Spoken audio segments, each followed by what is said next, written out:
and I'm going to explain when fetal monitoring is used, how to perform it, and then your role in providing the monitoring. So there are two kinds of monitoring. There is external and internal. With external, it's going to be non-invasive. And the monitor is placed over the fetal back on the mom's abdomen. So if this is our uterus here in this picture, the fetus is here. You can see here is the back of the fetus. So the monitor would be placed right here, somewhere along the back portion of the uterus. And that is going to be our external monitoring. Our invasive monitoring, this is invasive because it is placed inside. And it is something called a fetal scalp electrode. And it literally goes under the fetal scalp. And it's also just for short, people will say FSE. So our fetal scalp electrode.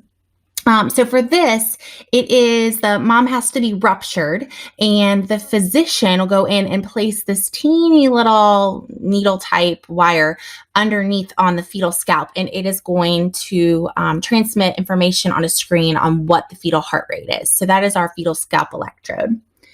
And all of these are going to be monitoring our heart rate. Remember, our heart rate that we want to see is 110 to 160. It's just going to be our normal heart tones for the fetus.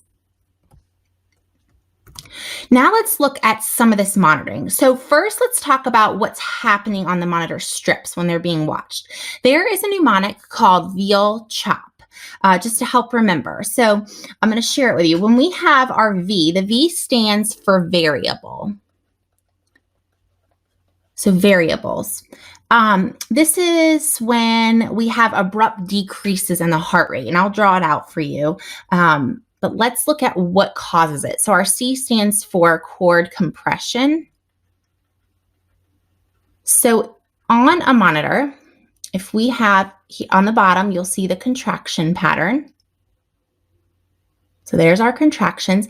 And above those contractions, you always have the fetal heart rate. Okay, so our variables, we have just big dips in heart rate, just abrupt changes. Those are our variables. So that means we have cord compression. So either the baby is squeezing its cord, playing with it, the baby's head is leaning on the umbilical cord. Either of those types of things will cause our cord compression. Now let's look at our E. Our E stands for early decelerations. And this is going to be from head compression. So for this one is actually okay. Put a little check mark by it. This one's an okay thing to see. So we have our contraction pattern again. Early decels are going to be where we have our heart rate. And we do have a decel. Let me show you over here where it's a little bit easier to see. So it is a mirror image. The heart rate is a mirror image of the contraction. So the decel starts when the contraction starts and it returns to baseline at the end of the contraction. This is from head compression. So head compression would be on the cervix, meaning that the head's being squeezed because it's coming down into a narrower area as it's being delivered. So this is going to happen as the mom gets closer to being complete. So it's a sign that the mom is fully dilated or getting close there. So that's an okay one to see. Okay, our A is our accelerations in heart rate. And this one, our O, either stands for okay or oxygenated. I always say oxygenated, but other people teach okay. So I just show both ways. It is an okay thing to see. But I like to say it means oxygenated because it tells you what's happening. So for this one, we have our contractions. And then our heart rate is good, right? It's okay. It's oxygenated. So we have accelerations happening. Our heart rate's going up. That is a good looking fetal strip. So the baby's oxygenated, it's happy, it's moving around, and the heart rate's going up. So good. All right, our L, this is our late decelerations. This is not good, okay? And this is for placental insufficiency. So basically meaning that that placenta is not giving oxygen and nutrients the way that it should. So what does this one look like? This one is when we have our contractions, the heart rate is going to decel after the contraction. Now, don't get this confused with our earlies. Remember, the earlies are mirror images. This one, the dip starts after the contraction has started, not with the contraction. So this is a sign that the fetus is in distress. So things that would cause placental insufficiency would be the placenta starting to come detached too early, which is called an abruption. It could be if you had a very bad placenta previa where the mom's bleeding a lot from that. It could cause that. So things like that, just things that we're not getting good blood flow. If we have a labor that's going very fast and we have a hypertonic uterus, meaning the uterus is contracting, it doesn't have time for the uterus to refill and relax. So that means the placenta doesn't get good blood flow to the fetus. So this is a sign of distress. So a test that can be used to look at how the fetus is doing with the contraction pattern is going to be the non-stress test, also known as an NST. So an NST is non-invasive. It's going to last about 20 minutes of monitoring.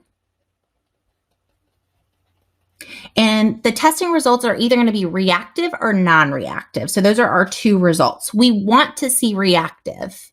Not reactive is not good. So what we're looking at here is to see 2 accelerations, and the accelerations are in the heartbeat. It should be of at least 15 beats per minute. And this is on the fetus, beats per minute. So times 2, and this should happen in a 20-minute time period. So remember our accelerations. There's our contractions, and we have just accelerations happening. So that's a good happy baby. We have 2 in a 20-minute period of 15 beats per minute. So that would be, if our baseline heart rate on the baby is 120 and we go up to 135 and we do that times 2, then we would be reactive. Non-reactive just means it doesn't happen, and this is not good. This means that the fetus is in an unhealthy environment. So what do we do when there's abnormal fetal heart rate? When these things, we are having late decelerations or different things happening, what are we going to do? So first we want to know, what's the cause? Is it a prolapsed cord? Because then we need to fix that. Is it mom's vital signs?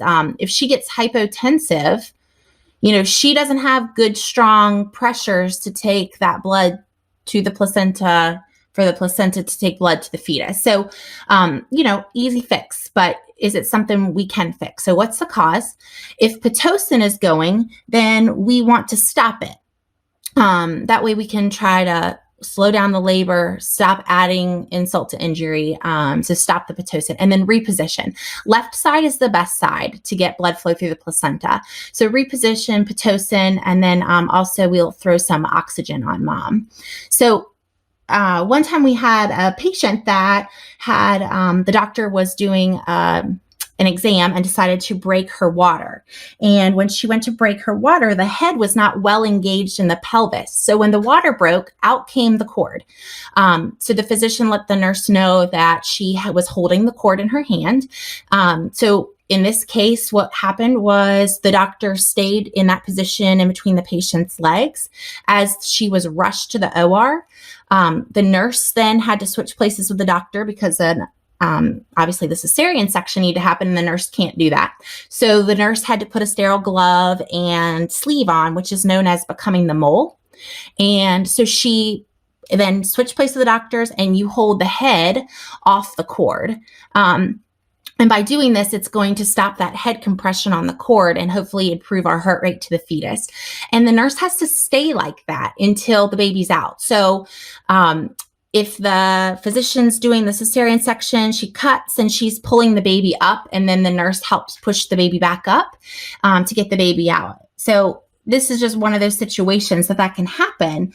And so with this, the cord prolapse, we stop the Pitocin and we rush to the OR. So our education for this patient is just going to be revolving around telling the patient to press the button when she feels the baby move during a non-stress test. So that way we can detect like the fetus moved, then our heart rate went up, right? So with every movement, that heart rate should go up. And then infections. So we just want to educate the risks, these internal monitors, that fetal scalp electrode I talked about. Remember, that's something from the outside going in, and so it could bring infection in. Our nursing concepts for fetal monitoring are going to be perfusion, safety, and clinical judgment. So we need a good fetal heart rate is going to show that there's a good perfusion through the placenta and to the fetus. Our safety is involved because we need to ensure that there's good fetal heart rate, which would mean that the fetus was still safe living inside of the uterus. And then the nurses have to make good clinical judgment to act fast if the heart rate's not in good range or reacting well to labor. You know, there are some days that the labor nurses are literally just in and out of the patient's room over and over, flipping and turning, stopping Pitocin, restarting Pitocin, giving oxygen, and all of that. So our key points for review are that are going to be our monitoring. So we're either invasive or non-invasive. Our invasive is that fetal scalp electrode, that FSE. Our non-invasive is our external monitoring. So that is on the abdomen of the mom, but on the fetal backside. And then our NST, we're looking for 2 accelerations in a 20-minute period, and the rise should be 15 beats per minute. And then what do? We turn the patient. Remember, our left side is the best. Reposition her, give oxygen, and stop the Pitocin. Oxygen, even if the mom's oxygen level is at 100%, any excess supplemental oxygen is just going to go to the fetus. The fetus shows hypoxia with bradycardia, so the decrease in heart rate, so our fetal heart rate. So if we can give some extra oxygen and that gets to the fetus, it's going to help fix that heart rate. And then what do we want to see? We want to see accelerations. If you remember, that one meant that the baby was oxygenated and okay. And we want to see good variability, healthy variability. So make sure you check out the resources attached to this lesson, review the mnemonic veal chop and the different scenarios, what goes with that. Now go out and be your best selves today, and as always, happy nursing.